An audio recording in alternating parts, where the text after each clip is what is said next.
Lihatlah bagaimana cintanya rakyat perbatasan kepada Negara Kesatuan Republik Indonesia. Kalau kamu sudah membaca berita tadi, pastinya matamu akan berkaca-kaca atau bahkan menangis melihat jiwa nasionalisme warga perbatasan Kabungalor, Kalimantan Utara. Di saat banyak masyarakat yang tidak percaya dengan masa depan Indonesia, mereka terus bertahan demi mengibarkan sangsaka merah putih. Ternyata di balik bertahannya warga mengibarkan merah putih, ada fakta baru yang mulai terungkap. Satu nama besar dari salah satu politikus beken dikabarkan tersandung atas masalah ini. Apakah pihak pemerintah sudah punya strategi untuk merebut kembali wilayah Nunukan dari Malaysia?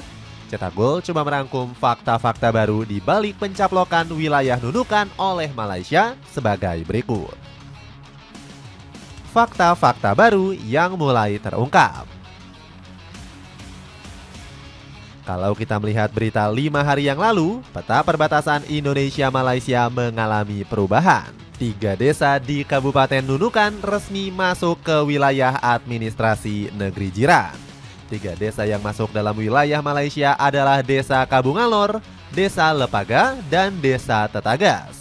Berita ini benar-benar valid dan keluar langsung dari pernyataan Mahruzi Rahman. Mari kita simak sejenak pernyataan yang disampaikan oleh Badan Nasional Pengelola Perbatasan. Yang masuk wilayah Malaysia itu terdapat Desa Kabungalor, Desa Lipaga, Desa Tetagas, dan total wilayah yang masuk ke Indonesia kurang lebih 5.207 hektar. Jadi masuk ke wilayah Indonesia. Kemudian ada tambahan kurang lebih 5.207 hektar ini lahan sebelumnya menjadi wilayah Malaysia diusulkan menjadi mendukung pembangunan kawasan perbatasan sebagai pengganti kawasan hutan untuk pembangunan PLBN dan pengembangan Free Trade Zone. Kita pasti berpikiran kalau Malaysia adalah pihak antagonis karena merebut wilayah NKRI. Ternyata ada fakta baru yang mulai terungkap terang di balik permasalahan perbatasan ini. Pihak pemerintah Malaysia tidak mau disalahkan dan akhirnya buka suara. Negeri jiran memberikan penjelasan melalui Menteri Sumber Asli dan Kelestarian Alam Dato Sri Arthur Joseph Kurup. Dato Arthur mengatakan masuknya 3 desa di Indonesia merupakan kesepakatan dari kedua negara. Baik Indonesia dan Malaysia telah melakukan perundingan Outstanding Boundary Problem. Kita jelaskan sedikit apa itu Outstanding Boundary Problem. Kalau kita artikan dalam bahasa Indonesia, merupakan permasalahan batas negara yang masih abu-abu alias bersengketa. Masalah sengketa ini sudah berlarut-larut dimulai setelah zaman penjajahan kolonial. Baik Belanda dan Inggris disebut tidak menjelaskan pasti garis perbatasan di wilayah Borneo. Akibatnya Indonesia dan Malaysia saling mengklaim daerah tersebut adalah miliknya. Dato Arthur menambahkan jika kedua negara telah sepakat menandatangani MOU pada Februari 2025. Dato Arthur juga mengungkapkan satu fakta yang bikin kamu sedikit terkejut. Dia menyampaikan jika komitmen Malaysia mempercepat penyelesaian isu perbatasan dimulai sejak era Joko Widodo.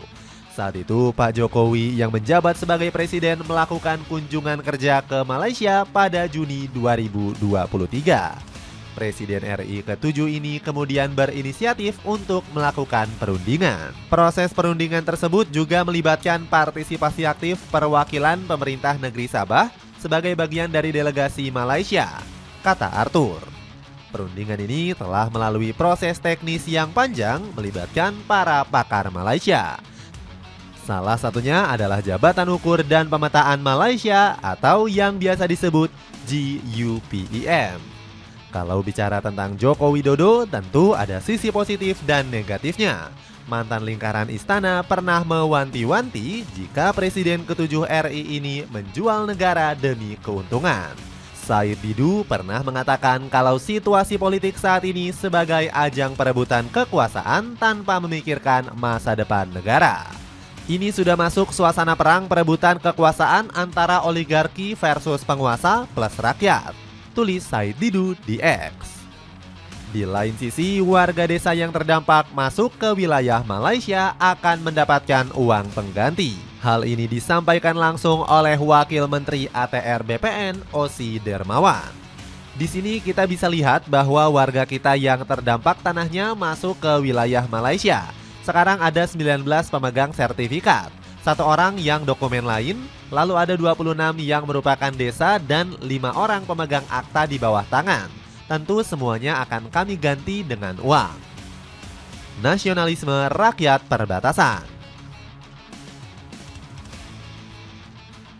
Meski telah dijanjikan uang, masyarakat perbatasan menolak keras rencana tersebut.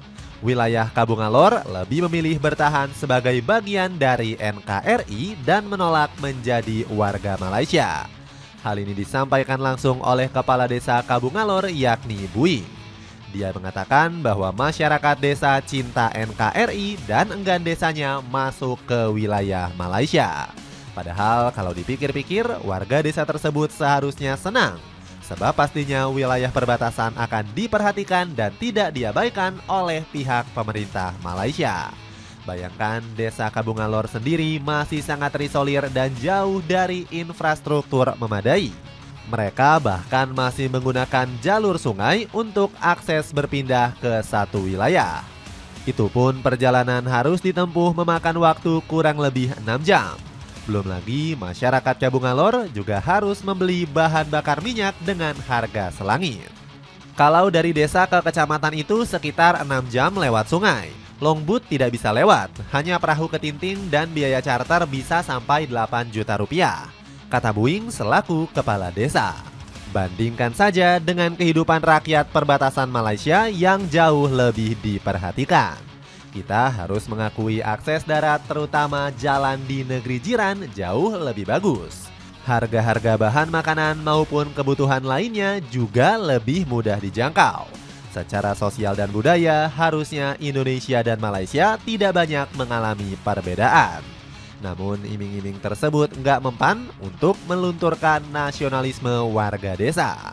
Kami ini satu rumpun dengan saudara di Kebu, sama-sama Dayak Tahol. Tapi kami warga desa Kabungalor tidak pernah berubah. Identitas kami tetap kewarganegaraan Indonesia. Tambah Buing.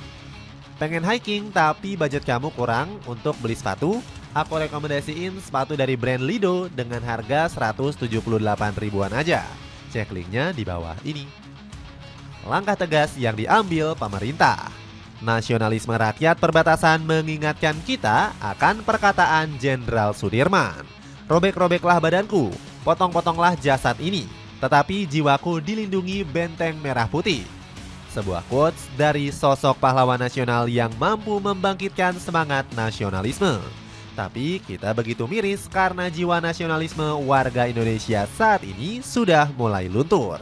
Lihatlah komentar dari netizen melalui salah satu akun Instagram di Nowdots. Mereka saat ini tidak bersyukur menjadi warga negara Indonesia dan mayoritas menyesal. Tanggapan ini merupakan bentuk ketidakpercayaan rakyat terhadap pemerintahnya. Artinya pihak penguasa rezim saat ini tidak boleh berdiam diri dan membiarkan jiwa nasionalisme rakyat terus memudar. Pihak istana dikabarkan sudah mencari jalan keluar terkait masuknya 3 desa Nunukan ke Malaysia.